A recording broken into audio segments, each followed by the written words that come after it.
मित्रांनो, आपल्या शेतामध्ये बगळे बसलेले आहे. बगळे बसले म्हणजे समजून घ्यायचं की आपल्या शेतामध्ये अळीचा प्रादुर्भाव झालेला आहे. शेतकरी मित्रांनो, यामध्ये आपण अशा वेळेस काय करायला पाहिजे?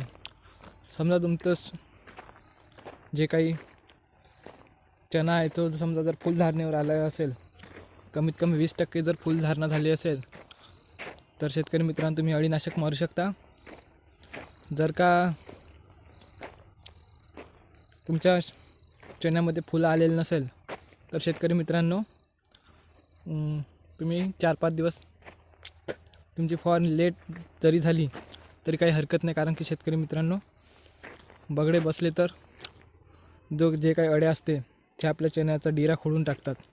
त्यामुळे शेतकरी मित्रांनो चण्याला कोणत्याही प्रकारे आपण खुडण्याची गरज पडत नाही, ते आपापच खुडते आणि त्यामुळे आपल्या चण्याला फुटवे जास्त निघतात. काही कास्तकार लोक आपले चण्याला खुडतात, परंतु यामध्ये चण्याची खुडण्याची काही आवश्यकता वाटत नाही आपल्याला.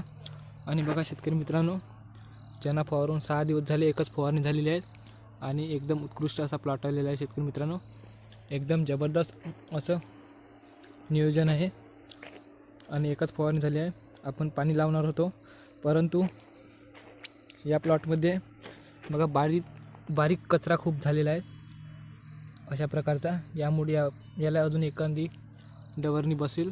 त्यामुळे शेतकरी मित्रांनो डवरल्यानंतर आपण इथे पाणी लावणार आहोत, त्यानंतर फवारणी करणार आहोत.